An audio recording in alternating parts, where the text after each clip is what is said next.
Salom qizlar, bugun sizlar bilan bekajon uy tozalayotganimni ko'rsatmoqchiman. Faqat bitta xonani.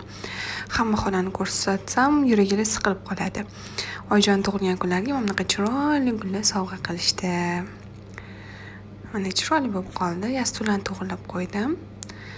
Sizlarga gullarimni maqtaganim uchun birpasdagina ko'z tegib, mana bunaqa qilib to'kilib tashyapti.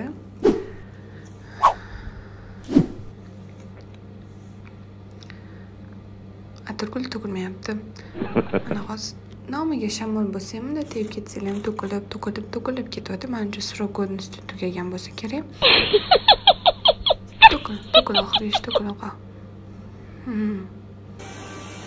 Endi kaldorim prisos xolman.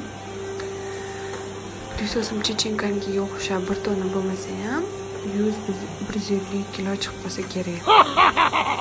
Yaxshilab qo'yman, yurakdan, mehrdan. Orada ovqat qo'yishga ulgurdim. Hidi vashe zo'r. Keyin men prisoslarimni bo'lagiga bo'lib tashlab, yaxshilab hamma joyini tozaladim. Yangi prisos bo'lib qoldi.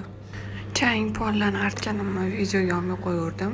Voy, shuni ham ko'rsatdim demasin deb. Bir haftadan keyin ko'rishamiz deb bekitib qo'ydim prisosimni. Hammalarga xayrli kun tilayman.